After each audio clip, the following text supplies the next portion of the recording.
Hi, Andy. Hello. So good to see you, and thank you for allowing me to interview you.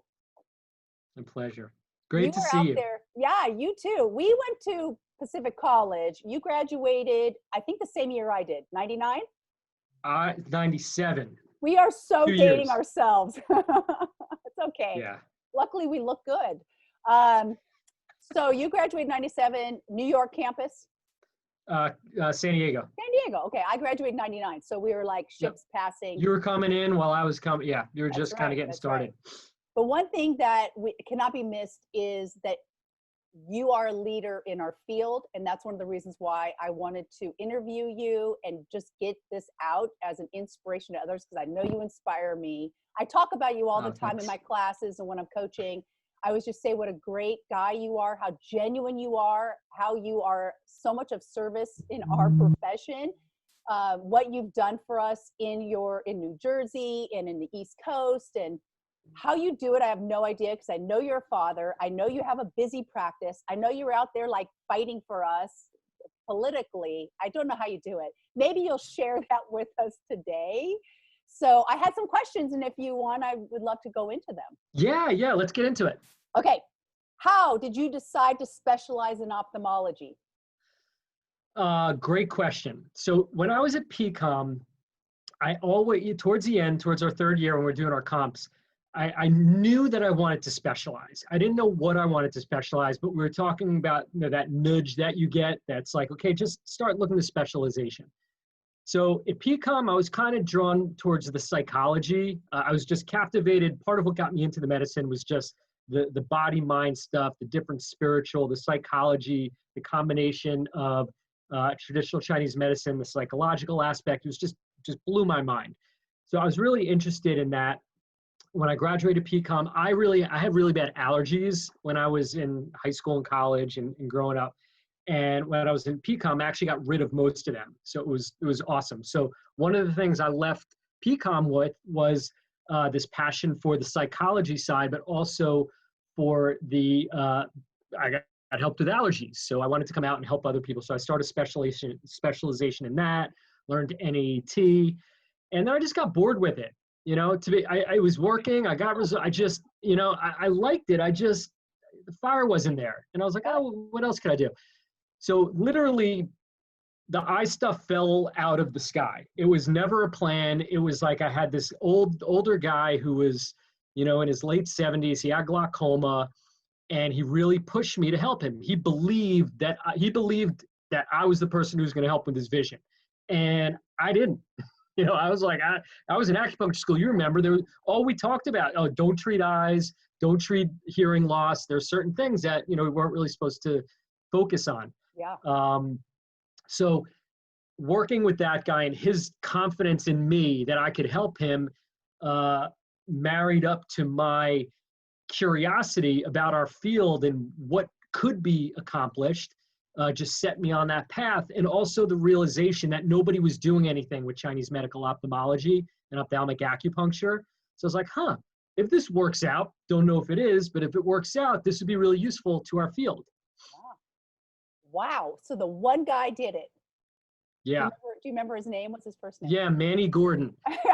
Passed away. There's a whole, I did a live thing. There was a whole talk about Manny, but lovely guy. He was like old Brooklyn son of a bitch, really successful businessman.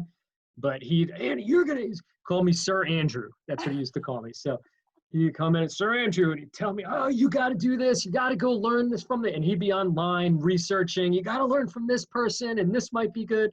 So he was kind of like, very interestingly, a mentor that had no experience in acupuncture, was a good businessman, but didn't really even know much about me. But just we were like in business together to help him see, recover some vision and keep his vision. Yeah. So it's pretty cool. Call him like an earth angel, because we're always asking, like, tell me where to go, what to do. These people come in our lives and they're like our earth angels, Well said. And a mentor in a weird way. Definitely an earth angel. I love that. So you started with the allergies, NET, and then going down that road, you saw something like a turn, like, oh, wait, what about this? It led you to this ultimate path of ophthalmology. You wrote how many books on it? 6. Oh my gosh, I'm so sorry. I got to keep up with you. Oh, good. 6 books. I'm so sorry. Okay, Yeah. so there are 6 books you now have on Chinese ophthalmology. Yeah. OMG. Now I really don't know how you do it. I've written 2 books and I'm like, I don't know if I could do another. Okay. And so you have specialized for a while. Do you think it's important to specialize? Because I work with a lot of practitioners that aren't sure if they want to specialize or not. I don't need to. I don't want to. What are your Yeah. thoughts on that? My first response is do what lights you up. You know, if your goal is to be financially successful, if that's up there with being happy and enjoying your experience being a practitioner, it's been my experience and my belief system that specializing is your fast track to financial success in this field. It's not the only track, but if you're an entrepreneur in kind of running your own clinical practice, you're not in a hospital, you're not working for somebody, you're not working in a multidisciplinary clinic, if you're kind of on your own or in a small group with 1 or 2 other practitioners, I don't believe there's any faster path to success in our field than specializing. And there's a lot of ways to investigate. Look, I went from emotional stuff to allergies. I was doing a lot of cancer for a while. Then I got to ophthalmology. Now I'm doing a lot of brain and brain trauma and TBIs, which has been kind of more of an evolution because I deal with the eyes and the brain. So you never know where the next step is going to lead you to. But financially, it's been amazing, like far beyond anything I could ever have imagined in terms of financial success and having an acupuncture practice. But it's specificity. Like people don't wake up and saying, well, I generally want to go to an acupuncturist. Some people say maybe I want to try it, but people aren't driven usually. It's like a one and done to try. And how many of us really want those types of patients? Right? You want a patient that has an issue, they're clear about the issue, they're here, they want to get here, they're consulting us to see if we could help them to get there, and their goal is clear, their motivation is clear, their intention is clear. So, somebody who has back pain is going to look for an acupuncturist that has really good efficacy and experience in treating back pain. Somebody with migraines, somebody with fertility, somebody with eye diseases, somebody's with cancer, with allergies, whatever. So people are going to, once they decide that they want help and they're done with conventional medicine or they're looking for integrative model, they're going to look for whoever has the most experience online usually with that specific specialty. Hence the specialty. And you have a certification program as well, don't you? Yeah. We certify acupuncturists in Chinese medical ophthalmology, and one of the main systems we use is microacupuncture 48. Oh, okay. Yeah, see, still even more busy. Whew, I knew it. So we went NAT, allergies, emotions, some oncology in there, a big dive into ophthalmology. And one of the things that I've been watching from afar with your efforts recently is in the area of peak state, flow states. I know you've been asked to speak on that. And so I wanted to explore that a little bit. It seems like that might be your next kind of calling. And tell us a little bit about that. Like what drew you to that? So I guess I've always kind of been interested in peak state. Probably from the time I hit puberty. I got really interested in like surfing and snowboarding and martial arts, and I wrestled in high school. So those are pretty intense. When I actually started surfing, when I went to PCOM, that was it. Studied martial arts and did Kung Fu there too. But I didn't know it was flow state, but I was always attracted to this hyper focus, this ability, maybe because I had ADD as a kid growing up, and I really had some problems with focusing, and I like most people with ADD got in trouble for, kind of not focusing in class and my mind wandering and not being attentive. So I guess part of it was just, hey, I know I'm not naturally inclined to lock in my focus, but I know I do it when I wrestle. I know, when I'm doing acupuncture now, I lock into it. So I drop into what we now call the zone. And I just became more aware of that state and how I felt. emotionally, physically, energetically, psychologically. And it was a turn on. Like I really got, I enjoyed and started to, I guess, become even addicted a little bit to seeking those states.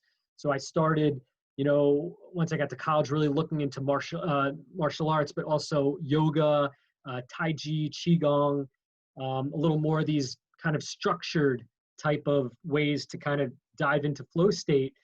And then as I evolved, go to acupuncture school, you learn more about that and the energetics of, Qigong breathing and deeper mindsets. And more recently, then Tony Robbins came out. He was like a whole new, guru on mindsets and thought control, and neuralistic programming was in the 90s, really, really popular in hypnosis. And I was certified in hypnosis when I was at PCOM. I actually went to study hypnosis at the same time because I wanted to know the difference between hypnosis and meditation.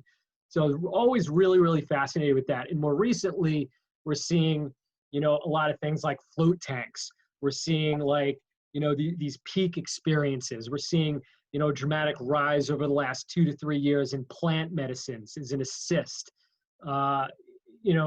extreme sports. There's these, kind of body play where these people are doing piercings. I, kind of jumped in on a tattoo at 48 years old, just for that peak flow experience. So I've done, last 2 years ago, I got really into like Wim Hof and the cold immersions and these types of things. So more recently, those are the things that I've been playing with to just kind of just play with the experience in different ways and see what works and what the experiences are with different assisted, unassisted, and free-form flow state activities. And getting yourself into it. Right. So like, yeah, so like more of a yin. So if we kind of look at like yin and yang in like the squiggly line, like the yang side would be, I have to put myself in a situation, right? Like I'm surfing big waves. I'm going down like, big mountain, or I'm in an ice bath, or I'm like in a sauna, or like something that's external that's creating a stress on my body that's forcing me into an alpha state, or or into an altered state. Then there is assisted, which is I could use like neurofeedback, or I could use guided imagery, or I can use plant medicine, or something that's going to help, or maybe maybe virtual reality that can kind of put me into state. And then we have like offline, where it's 100% us, where we go in, where we're doing like yoga, meditation, without necessarily any assistance from anything other than just what's between here and our energy. So ultimately, the goal is to magnify as much as we can ourselves without using the training wheels of environment or assisted means to go deep into these flow states. But sometimes you need them. I feel you need them early because you don't know what a flow state's like. Right. You got to get, you might dabble in it. You go, whoa, was that a flow state? I don't know. I was just in a good mood. Maybe it's because I just got paid or whatever. But if you can do it consistently enough and see what types of things put you into that. When you say assisted versus non-assisted, I like the way you describe different avenues or ways to get into a flow state. Would breath work be assisted or unassisted? I would call that totally unassisted. Unless you're using like Wim Hof method. So you're doing like combine, and what I love is I love stacking things to amplify the flow state. So that's my new thing. Like I won't do like one flow state activity, but I'll do like deep breathing, like Wim Hof breathing, in the cold, maybe on a microdose. Or, you know what I mean, kind of stack like some of these things to really amplify the experience to go like as deep as possible without, having ego death or like kind of losing my wherewithal. But for breath work, yeah, because you're not, assisted would kind of be environmental or something you're ingesting. Got it. As opposed to external, fully external would be like, I am immersing, like I am 100% dependent on this. Like I'm skydiving, Right. Like that's totally external environment. Like I can't control that. Like I'm going to be in freak out mode. I'm going to be like that's total environment takeover, Right. as opposed to half and half, which is like, it's partially me, where like cold immersion and breath work would be kind of like assisted and me. But if it's just breath work or stretching or meditation without guided imagery, maybe just music, that's me, because I'm controlling everything. Do you think so there's a lot of ways to get into the flow state. You just mentioned many, assisted, unassisted, and then staying in that state. I know for myself, I've never used or thought of the term stacking, but now it makes sense. It's like microdose and exercise. Holy cow, it's like a way better peak state. Yeah. But then I gotta do it again the next day or do something similar because it will wear off. It doesn't like last forever. So what are your thoughts on sustaining that peak state, which obviously you've known how to do if you've written 6 books, have a certification program, have a very successful practice, have a family, and you're able to go surfing. Yeah. That's a part of it. And like when I was younger, like some of our colleagues and friends were like, dude, you really bend time. Like, I'm convinced you have a 30-hour day. And it's not, I practice kind of what we're talking about in flow state is called radical self-care. That means I'm very acutely aware to when my battery drops, when I need a recharge, very aware of that. So when I start getting tired or frustrated or, patience, I start getting a little bit more, you know how that goes. Oh yeah. You're not as empathetic. You're a little bit more closed. You're kind of get a little bit more annoyed and triggered, or just not into it. So keeping that top of mind and in my conscious, meter, like if I have my, my dashboard in front of me, that's an active app on my dashboard. Like, is my energy, is my attention dropping? And if it does, I'm automatically jumping into something that I have pre-programmed, like a hike, like a surf, like snowboarding, like meditation, like, hyperbaric, like whatever I need to do, whether it's a 5-minute shift move, or it's a 1-hour session, or it's a 3-day weekend, or it's 2 weeks away. Yep. I know what I need to plug in. So a lot of the energy and the vitality to get done what I need done is having that energy and maintaining positive through doing these, peak experience flow state activities. Yep. The other side of it is there's 2 other things I would say is I'm very good with time management. I used to not be. That's one of the things I identified. Again, I was all over the place, like ADD, and I took a lot of courses. I invested a lot of time, money, and energy into learning how to schedule and structure everything in my life. Not being hyper-structured, but just, and beyond that is really what to say no to. I was a big yes person, like, oh, I'll do everything. And that's partially why I did everything, because I'd overcommit myself. But as I like doing stuff, but I'm also very good at being clear about what I don't want. So when you could say no to everything that you're crystal clear that you don't want to do, that's not necessarily bad. It's just not serving me right now. And it's not the best me that I could not, it's not the best investment of my time, energy, and being right now. So even though it's really attractive, like somebody be like, hey, we want you to do this podcast radio show. I'm like, oh, that sounds awesome, but give me 6 months. Let me get back to you on that. Yeah, I get it. I like the words, the extreme self-care. If it's not a hell's effing yeah, it's a no. That's what I usually have to tell myself. I was the same way, plagued by the yes, wanting to do so much. Also, shiny object syndrome, like, oh, that looks fun, podcast. Oh, like I had to start telling myself a mantra: focus and finish. Focus and finish. Focus and finish. I love it. Focus and finish. You told yourself you wanted to accomplish this. You either focus and finish it, or you take it off your list. You just take it off your goals. You just recognize that's 100%. Not for you. It doesn't light you up. Then it frees you up to just plug into those things that ignite you and naturally put you in that flow state. I think you've done that so well. And travel light. Travel light. And I think it's hard.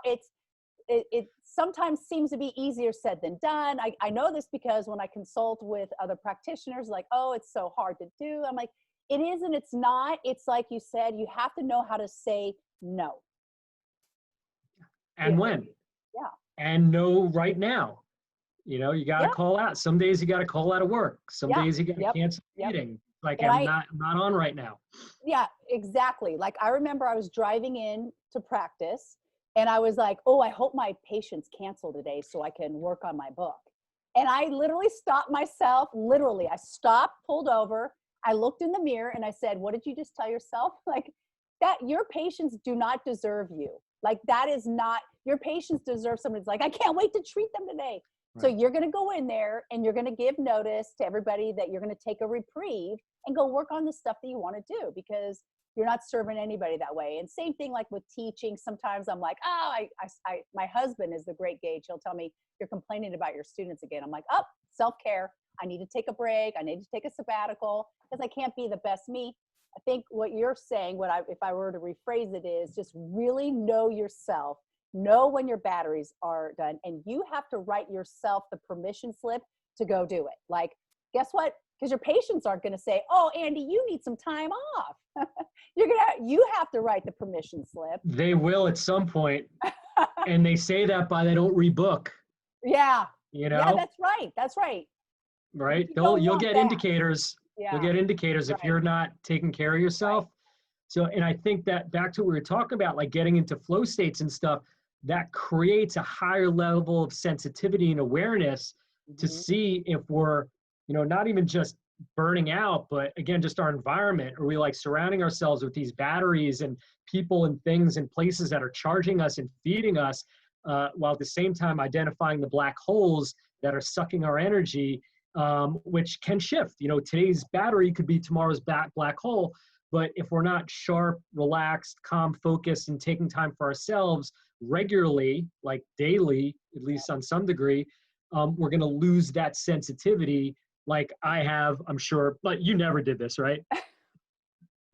What? That? What? Yeah. What? No, just go, you know what I mean? Just losing the Oh, yeah. sensitivity of like when it's time to just, you know, take a break or something like that. We go, go, go, go. Yep. And when we don't take enough care of ourselves, for at least maybe it's just me, we just, you lose that sensitivity of when it's time to care for yourself. Yeah. No, I have to remind myself all the time. I have to say that Right. stuff like focus and finish. And I have to say if it's east, because I get a lot of opportunities given to me. Hey, you want to do this? Want to do that? And I'm always like, oh, that sounds fun. And I have to say, is it a hell's fucking yeah or not? Because if Yeah. it's like, well, it could be fun, that's a no. If Yeah. it's like, oh, I guess I could, no, it needs to be that level of excitement of like, yeah, I want to do that. Yes. How do we do this? Right. So as long as I tie myself to that, the kind of excited response to it, if I catch myself talking myself into it, don't do it.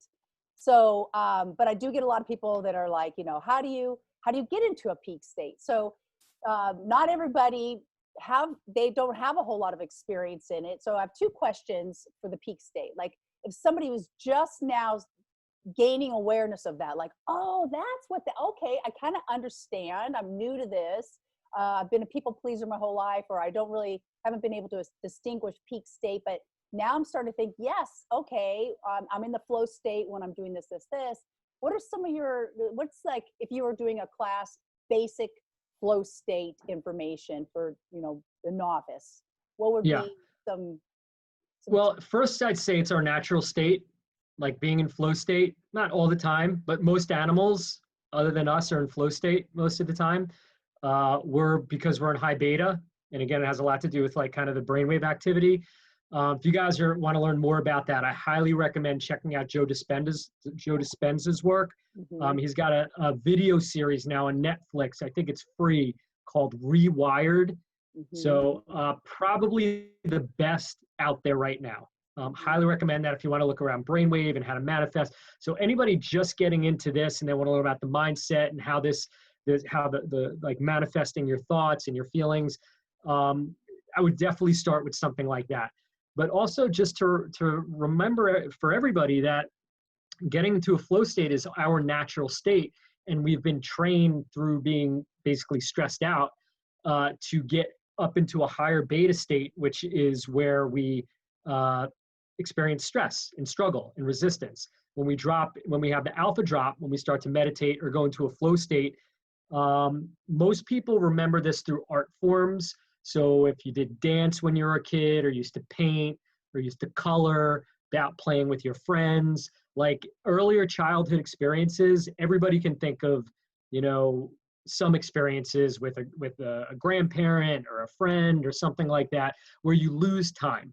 So I like to have people go back and remember first, like just arbitrarily think of a time where they lost time, or what arts did you do? If you did any art, if you were intensive about anything, any sport, any activity, that you're probably in flow state then.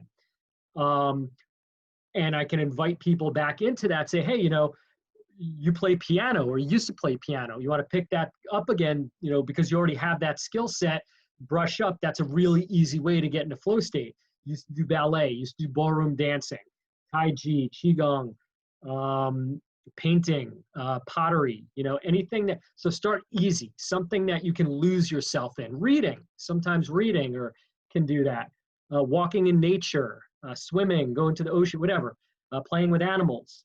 Yeah. So anything that's easy first, that just kind of, what people are looking for is a loss of time. Like you forget yourself, you forget where you are, you forget who you are, and you're just connecting with a person, place, or thing. So that's usually the first thing I would do. Then if people are having a harder time and they can't really identify that, then what we usually move into is either like an assisted, we'll basically take people up in a plane and just push them out, and that'll usually induce it. Just kidding. No, but the idea is you can physically induce flow state, which is, again, what Tony Robbins calls pattern interrupt, right? That's why people go away on retreats. That's why people do crazy things. That's why people, go get tattoos, or they go, do these seemingly dramatic things. People are like, what are you doing? Yeah. They've just been so out of flow for so long. They're creating something. Sometimes it's extreme, right? I've gone for some crazy trainings, like Navy SEAL boot camps training, because I didn't do that for too long, and I needed a serious pattern interrupt just to feel again, just to feel my heartbeat, feel anxious, feel afraid, feel, enthusiasm, feel excitement. So depending on where you are, sometimes it doesn't have to be too much. You just need a little nudge. But if you're really numb, like say you're like really, for example of that would be like military, they're deconditioned to feel and basically shut down empathy. So if you're having a problem feeling and accessing emotion, a stronger pattern interrupter, a stronger assisted deeper dive, may be the thing to do it. To give you that breakthrough. Yeah, for sure. So you're well past that. So I mean, like if I were to say, okay, that's the novice, hey, you're getting into this, you want to experience more peak state and flow state and add more of that to your life and see what changes occur. What if somebody is like, yeah, you're telling me what I already know, Andy, I know all that. What's something that you've come across lately that is maybe more advanced, or something that you're like, whoa, gave you some recent aha moments in this realm? I'll give you, the first is like an easy. So what I tell people who are like, yeah, I got it. I'm like, it may sound overstated or cliche, but it's just do something different. Mm-hmm. Like turn off your GPS, tell a taxi driver to, obviously not now, drop you off in the middle of Manhattan and try to figure out how to get back to a destination. Like do something that's going to freak you out a little bit, challenge you, but something that's way out of what your usual orbit or routine would be. Yep. So that's a pattern interrupt. Something that you just have, like go out to dinner by yourself if you've never done that. Go to a movie by yourself. Go do something that you've really never done before. Doesn't have to be dangerous, just something totally different. Yeah. So that's like, that'll create a pattern interrupt. For me, more recently, I started doing some some of the ice baths and some of that stuff, which is pretty cool. More recently, over this COVID thing, I had some experience with plant medicines, which were pretty interesting. Also had some microdosing experiences. I'm a big fan of float tanks. We also got a hyperbaric. We actually got 2 hyperbaric chambers for our clinic. So I've been using that for stacking some flow states too. Like I'll go into there and I'll do some like Wim Hof breathing or some deep breathing and breath holds and stuff like that while I'm in hyperbaric, while I'm doing some pretty major stretching like some Awesome. really intense stretching or something like that. Or putting myself in like some weird body poses or stuff like that. So for me, the newest and most exciting dimension of this as people get advanced is again, this idea of stacking peak states or peak experiences. So it's not just like, you know, breathing, but again, like breathing while you're in a cold state or Yep. breathing while you're in a sauna, you know, and staying safe. Like you want to push it and be intelligent. Like, don't go out and take, 10 grams of mushrooms if you've never had experience, of anybody helping you out. But if you're inclined to do that, seek out guidance from somebody who can help you with plant medicine. If you're like, I was petrified of the cold, and I will, full disclosure, I got to a point where I would go to parties with my kids. If the pool was colder than 80 degrees, I wasn't getting in. I wouldn't get in the ocean. I lost a lot of body fat for a while, and I literally couldn't take cold. Yep. So I went to a training, and that was radically thrown in my face when I had to do ice baths. Yep. And I was like throwing up. I literally thought I was going to die. I'm like freaking out. So I saw the challenge and the possibility, like, hey, what if I actually was okay with cold immersion and stuff like that? So again, I found this guy named Wim Hof who has this whole thing who I really like. And I made it a strength. And, I went surfing this winter, which I haven't done since I was in San Diego, right after Thanksgiving. The water's 50 degrees. I had a light wetsuit, and I wouldn't have been caught dead 2 years ago in the ocean below, 70, 75 degrees. So again, it's these, doing these things that are inspiring to us. So if you get an idea, follow it. If something's like, oh, that looks really interesting. That's why I'm just throwing out all these things. One of my newest ventures that I'm like kind of committed to this year at some point, I haven't kind of mapped it out yet, is I want to be able to ride full speed on a horse. Like I've never done it. I want to get on a horse, and I want it to be like full speed, like just feel what that feels like. I want to know what it feels like to be on a horse going as fast as it possibly can. That is got to train for that. But that's an experience that I'm looking for, which is going to be ultimately a peak flow state experience. And a pattern interrupt, because it's somewhat like it's something different. It'll give you, new adrenaline. Yeah, every time I train it. But again, you were alluding to earlier that it fades. And for peak flow state, I think there's a difference. There's like flow state that we can maintain through meditating, through just learning how to deactivate our sympathetic response and staying in very low beta to high alpha. That's a sustain. When we go through these like evolutions or these peak experiences that will kind of put us into these peak performance, that's a little bit different, because we're definitely getting dopamine rushes and serotonin, but mostly we're getting a huge dopamine kick with those. And we know that what happens with that reward hormone, that if we keep doing it, we grow a tolerance. So that's why we have, people who are into big wave surfing or do these, the Batman costumes and jump off in Switzerland, do these kind of, extreme sports. The level of dopamine just keeps getting, the demand is more and more. So you need more to get the kick. So I think it's great to do those, but if you're kind of thrill seeking or trying to get too much of that, there could be, not that it's bad, but you definitely want to look into the dopamine addiction side of it, which is fine, but just, I'll find myself going for bigger and more. And then as I do that, it's also an indicator that I may need to kind of back off a little bit, because my dopamine receptor sites are kind of getting numb and hyper-receptive. So if I dumb down for a little while and kind of back off, do a little bit more moderate stuff, I'll kind of free up the nerve receptor sites, the receptors to, so I'm not like kind of so I don't get overstimulated. Totally get it. You know what I'm saying? Yeah, no, totally get it. I get like two things you're saying. One is if you keep doing the same thing, you become immune to it to some degree. So variety, just like with diet, just like with everything, is so important. I feel that if we just look for the signs, we will be guided, as long as we're asking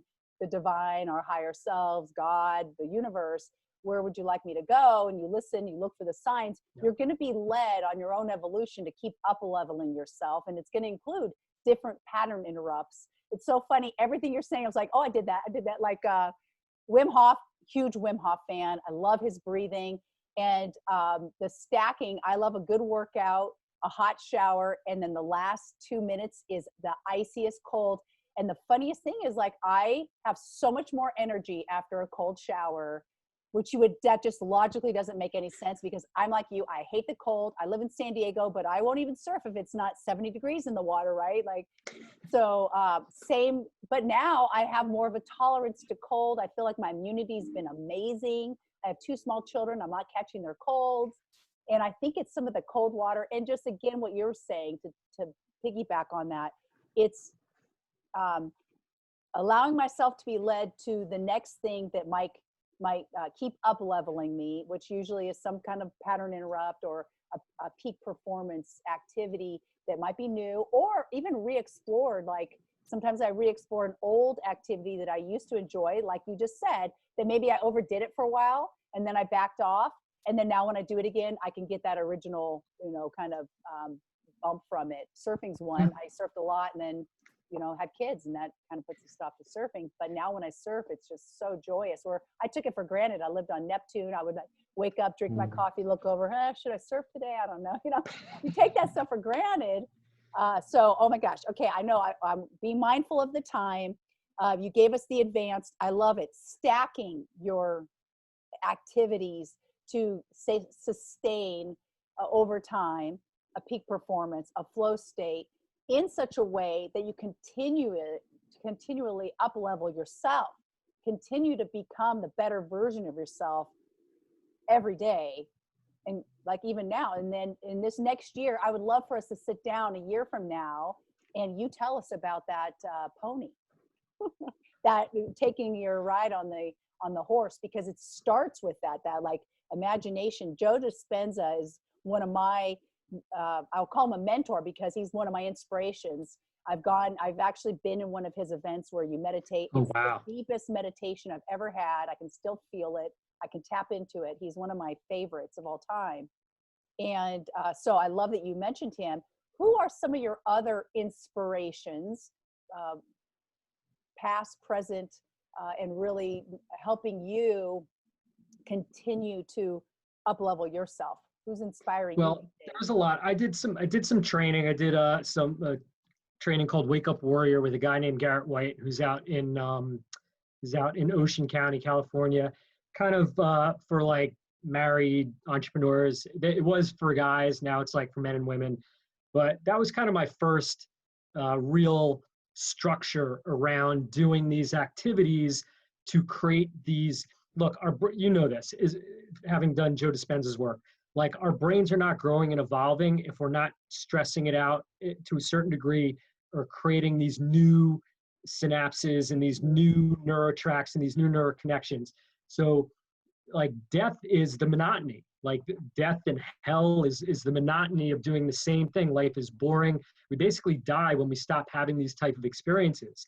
So part of the practice is really like setting these things up for ourselves that are just either so exciting, like you were talking with such enthusiasm, you just got this like, oh, I have to do this. It lights me up so much. Or you get this like, I've been avoiding that, I'll never go surfing, or I'll never go swimming with sharks. Or, man, I will get on a horse because I got knocked off as a kid. You'll never see my ass on a horse again.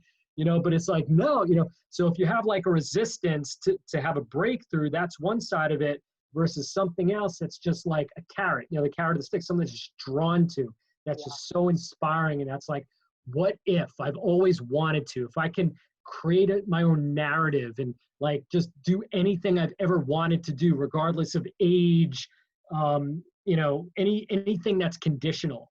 And having these peak experience, in my opinion, and experience so far in my almost 50 years, is that's what life's about. Life is about just juicing and just sinking into these pockets of these peak experiences and these peak flow states. And the more we could have those, at least for me, the happier life is. And if I make that a priority for myself, everything else just seems to work out. It works out. It works out. The external environment seems better, doesn't it? Yeah. When we work on that internal environment. Okay, my friend, I promised you 45 minutes. I'm going to stick to that. I know you're a busy guy. This has been so awesome. I took so many notes, so many notes. What's next for you? I know you have some workshops coming up. What's going on? This is January 2021. It's a whole new year, January. 24th. So what's coming up? So last year we had to cancel a lot of teaching. This year I'm going to be pretty light with teaching as well.